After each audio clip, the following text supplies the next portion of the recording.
Doctor Babasaheb Ambedkar उपस्थित पूजनीय भिक्खू संघ, भिक्खू संघामध्ये पूज्य भदंत करुणाबुधी, पूज्य भदंत सागर बुधी, दिवंगत कालकथित विमलबाई अशोकराव सरोदे यांच्या या पहिल्या मासिक कार्यक्रमाच्या निमित्तानं संपूर्ण सरोदे परिवार या कार्यक्रमाच्या निमित्तानं वेगवेगळ्या विभागातून सर्व जमलेले सर्व श्रद्धावान बौद्ध उपासक उपासिका माता भगिनी बांधवांनो, खरं तर या कार्यक्रमाच्या अनुषंगाने बोलण्यासारखं खूप आहे, परंतु आपण सर्वजण जेवणाचे बाकी आहात आणि आम्हाला एक महत्त्वाचं काम आहे कलेक्टर ऑफिसला, म्हणून मी आपला अजिबात या ठिकाणी वेळ घेणार नाही.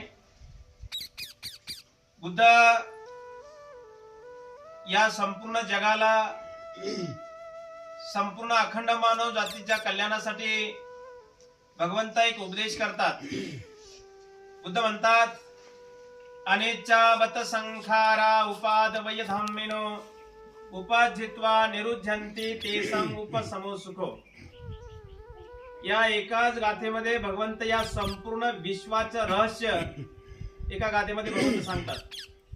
आणि हे रहस्य ज्या ज्या लोकांनी समजून घेतलं, जाणून घेतलं, त्या त्या लोकांचा मीपणा, अहमपणा, गर्व, घमेंड, तिरस्कार वृत्ती, जळाव वृत्ती, रडणं, पडणं, आक्रोश करणं, बेचैन होणं, हे सारे विकार, साऱ्या गोष्टी नाहीशा होतात आणि माणूस शुद्ध बनतो.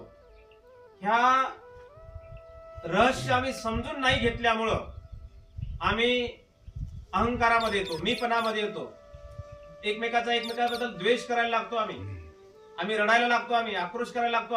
हे का तर आम्ही फक्त समजून नाही घेतल्यामुळं. बुद्ध म्हणतात, अनिच्चावत संखारा उपादवय धम्मिनो, म्हणजे बुद्ध म्हणतात सर्व संस्कार अनित्य आहे, सर्व संस्कार हे बदलणारे आहेत, सर्व संस्कार हे नाश पावणारे आहेत. बुद्ध म्हणतात, जिथे जन्म आहे तिथे मृत्यू आहे, जिथे उत्पत्ती आहे तिथे नाश आहे. या पृथ्वी तलावर अशी एकही चीज नाही, एकही वस्तू नाही, एकही जीवजंतू नाही, एकही मानव नाही, एकही पशुपक्षी नाही की ती कायम टिकण्यासाठी तयार झालेली आहे. बुद्ध म्हणतात, जिथे उत्पत्ती आहे तिथे नाश आहे. या ठिकाणी बघा, तुमच्या समोर अगरबत्त्या लावल्या, त्या अगरबत्त्याची उत्पत्ती झाली. बुद्ध म्हणतात, जिथे उत्पत्ती आहे तिथे नाश आहे. या अगरबत्त्याची उत्पत्ती झाली, त्या जशा लावल्या तशाच आहेत का त्या? हळूहळू हळूहळू हळू ते जळत जळत जळत अर्ध्याच्या वर गेल्या. आता थोड्या वेळात त्या नष्ट होतील. हे बघा, तुमच्या समोर गुलाबाचं फुल आहे, किती सुंदर फुल आहे की नाही? परंतु याची उत्पत्ती झाली. बुद्ध काय म्हणतात, जिथे उत्पत्ती आहे तिथे नाश आहे. या फुलाची उत्पत्ती झाली. हे जसं आता फुल आहे तसं 8 दिवसा अगोदर होतं का? झाडावर बारीक कळी असेल, त्याच्या 2 दिवसानंतर आणखी मोठी कळी झाली असेल, त्याच्या 2 दिवसानंतर आणखी मोठी कळी झाली असेल, कालपर्यंत झाडावर टवटवीत फुल उमललं असेल, आहे की नाही? आता हे फुल पूजेला आलेलं आहे. जसं फुल हे पूजेला आलं तसंच हे फुल राहणार आहे का संध्याकाळपर्यंत? कारण बुद्ध म्हणतात, जिथे उत्पत्ती आहे तिथे नाश आहे. या फुलाची उत्पत्ती झाली, बारीक कळी होती, मोठी झाली, मोठी झाली, फुल उमललं, फुल पूजेला आलं, संध्याकाळनंतर सुकून जाणार आहे, 2 दिवसानंतर वाळून जाणार आहे आणि 8 दिवसानंतर पूर्ण माती म्हणून होणार आहे की नाही? म्हणजे बुद्ध म्हणतात, जिथे उत्पत्ती आहे तिथे नाश आहे. हे टेबल आहे, हे खुर्ची आहे, याची उत्पत्ती झालेली आहे. याची मर्यादा जेवढ्या वर्ष आहे तेवढ्या वर्ष हे टिकणार आहे. त्याच्यानंतर ऑटोमॅटिक हे लाकूड कुजणार आहे, नष्ट होणार आहे आणि एक दिवस नाहीच होणार आहे. हे माझ्या अंगाला कापड आहे, चिवर आहे की नाही? याची उत्पत्ती झाली. बुद्ध म्हणतात, जिथे उत्पत्ती आहे तिथे नाश आहे. या कापडाची उत्पत्ती झाली, 10 वर्ष, 15 वर्ष, 20 वर्ष कापड टिकणार, त्याच्यानंतर ऑटोमॅटिक जीर्ण होणार, तुकडे होणार, फाटणार आणि एक दिवस नष्ट होणार. आता तुम्ही ज्या छताखाली बसलात, आहे की नाही, हे पत्र असेच राहणार आहेत का? हे अँगल लोखंड असंच राहणार आहे का? कारण बुद्ध म्हणतात, जिथे उत्पत्ती आहे तिथे नाश आहे. या पत्राची, लोखंडाची, अँगलची उत्पत्ती झाली. कालांतरानं हे पत्र सडून जातील, गंजून जातील, छिद्र पडतील, नाश होईल आणि एक दिवस नष्ट होणार, आहे की नाही? हे तुमच्या समोर बघा, वडाचं झाड आहे. हे अचानक एवढं मोठं झाड झालं का? बारीक बी असेल, त्यातून बारीक कोंब उगवला असेल, मग रोपटं झालं असेल, आणखी मोठं झालं, आता एवढं मोठं झालं. आता एवढंच राहणार नाही का ते? कारण त्याची उत्पत्ती झाली, आणखी मोठं होईल, आणखी विशाल होईल, आहे की नाही? तसंच राहणार आहे का ते? कधी ना कधीतरी ते जमिनीवर कोसळणार आहे. त्याला आलेला पत्ता बघा, आहे की नाही? बारीक कवळं कवळं असते, मग मोठं होते, मग हिरवं होते, आणखी हिरवं होते, दाट गर्द होते. माझं बघा, काही पिवळं पानं होतात आणि गळून पडते, आहे की नाही.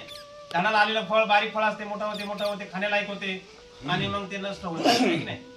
सांगायचं तात्पर्य असं आहे की या पृथ्वी तलावर असे एकही चीज नाही, एकही वस्तू नाही, एकही जीवजंतू नाही, एकही मानव नाही की ती कायम टिकण्यासाठी तयार आहे. हे भगवंताचा सिद्धांत आपण समजून घेतला पाहिजे. हे समजून नाही घेतल्यामुळं आम्ही रडायला लागतो, आम्ही, आहे की नाही.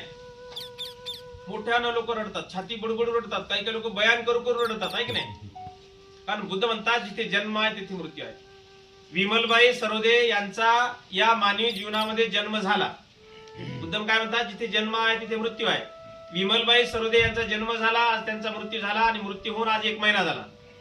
असं झालं का विमलबाई आपल्यातून निघून गेल्यात आणि आपण सर्व नातेवाईक या पृथ्वी तलावर आपण कायम टिकणार आहोत. सरोदेबाईचा मालक आहे, नवरा आहे, ते कायम टिकणार आहे का. मुलगा आहे, सून आहे, मुलगी आहे, जावई आहे, तुम्ही नातेवाईक आहे, तुम्ही जन्म घेतला म्हणजे तुम्ही पृथ्वीवर राहणार आहे का कायम स्वरूपी. कारण बुद्ध काय म्हणतात, जिथे जन्म आहे तिथे मृत्यू आहे. जसा विमलबाईचा मृत्यू झाला तसा तुमचाही मृत्यू होणार आहे की नाही. एक ना एक दिवस कधी ना कधीतरी आपला मृत्यू हा ठरलेला आहे. परंतु प्रियसज्जनांनो, मृत्यू हा माणसाचा कधी पण येऊ शकत नाही. माणसाचा मृत्यू हा ज्याच्या त्याच्या कर्मावर अवलंबून असतो. ज्या दिवशी माणसाचं पुण्यकर्म संपलं त्या दिवशी माणसाचा मृत्यू हा ठरलेला आहे. लक्षामध्ये, निमित्त काही पण होईल, गाडीवर पडण्याचं निमित्त होईल, डोक्याला मार लागण्याचं निमित्त होईल, करंट लागण्याचं निमित्त होईल, आहे की नाही. गाडी स्लिप होऊन पडण्याचं निमित्त होईल, आहे की नाही. गाडीच्या ऍक्सिडेंट मध्ये वारण्याचं निमित्त होईल. परंतु आपण म्हणतो असं झालं नसतं तर असं झालं नसतं, आहे की नाही. परंतु ते आपण म्हणतो, पण त्या माणसाचं कुशल कर्म तिथपर्यंत होतं.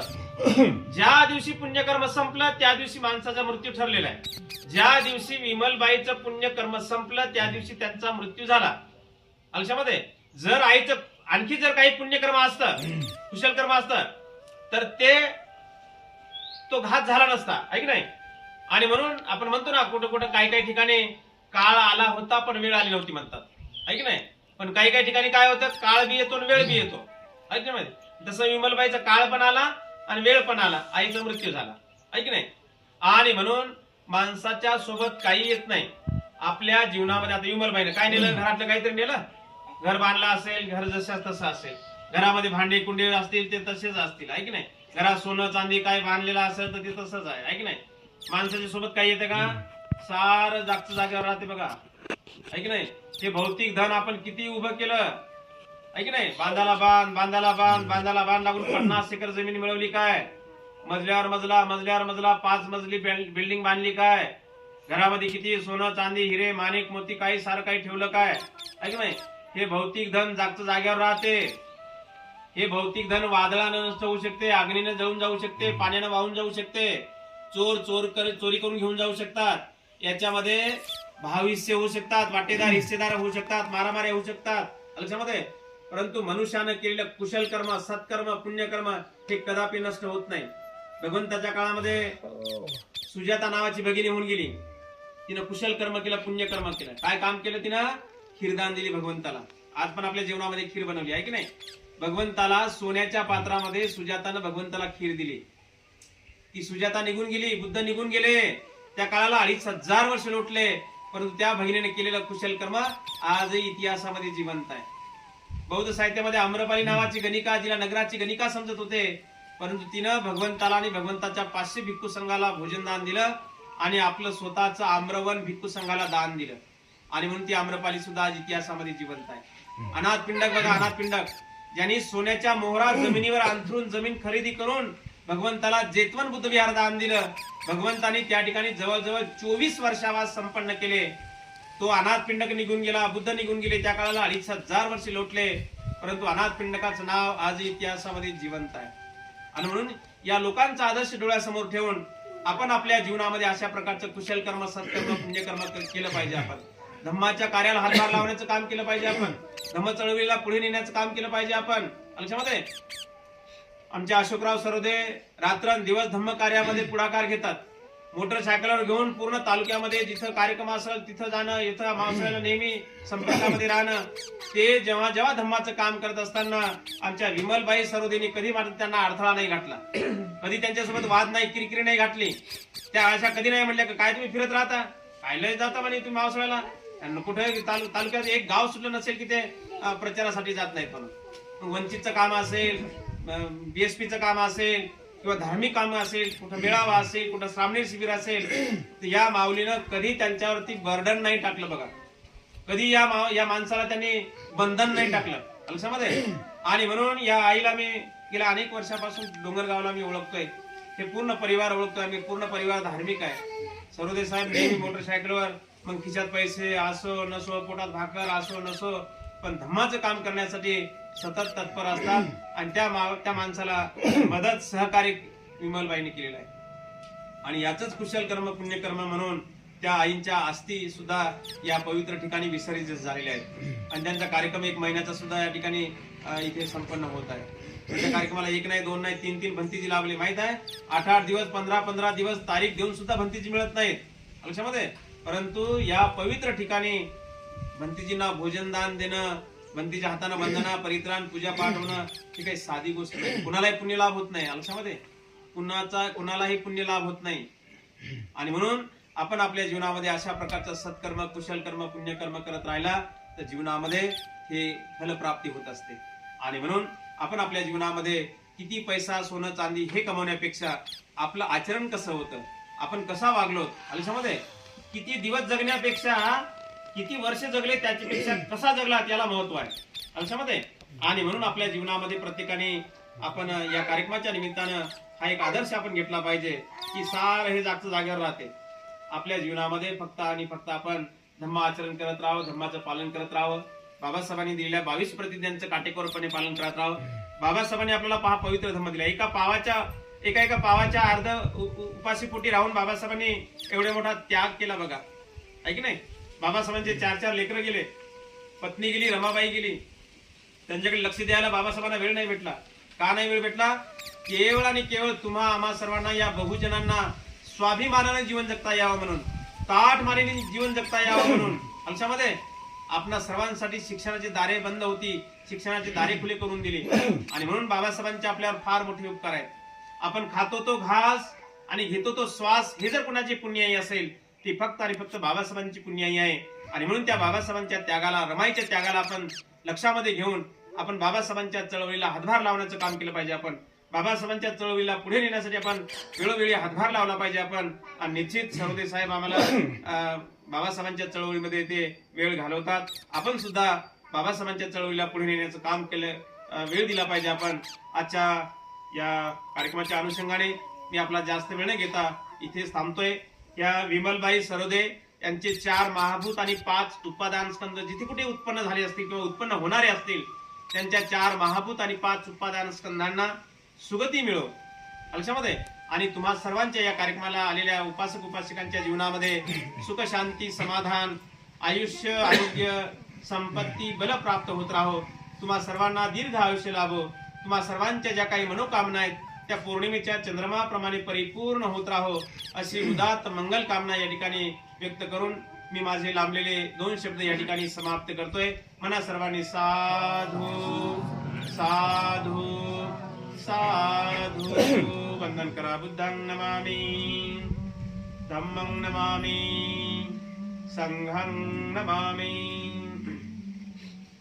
या ठिकाणी सर्वांना सूचना आहे, प्रत्येकाने फुलं इथे आहेत.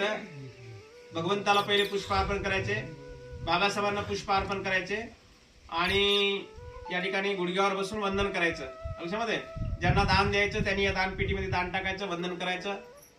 किती दिलेला महत्व नाही, पण कसं दिलेलं महत्व आहे. ऐकलं मी, 10 रुपये दिले काय, 100 रुपये दिले काय, पण ते देताना कशी दिली याला महत्व आहे. आणि या दानपेटीमध्ये दान टाकायचं, वंदन करायचं, दर्शन करायचं. सर्वांचं दर्शन झाल्यानंतर आपण सर्वांनी त्या आईचं झाड लावलेलं आहे, त्या आईच्या झाडाजवळ जाऊन आपण अगरबत्तीला, मेणबत्त्या नका लावू, फक्त अगरबत्ती लावा, फुलं अर्पण करा. हे 2 हार ठेवले आपण, त्या झाडाला हार अर्पण करा, वंदन करा आणि इकडे या. मग सर्वांनी जेवण करा.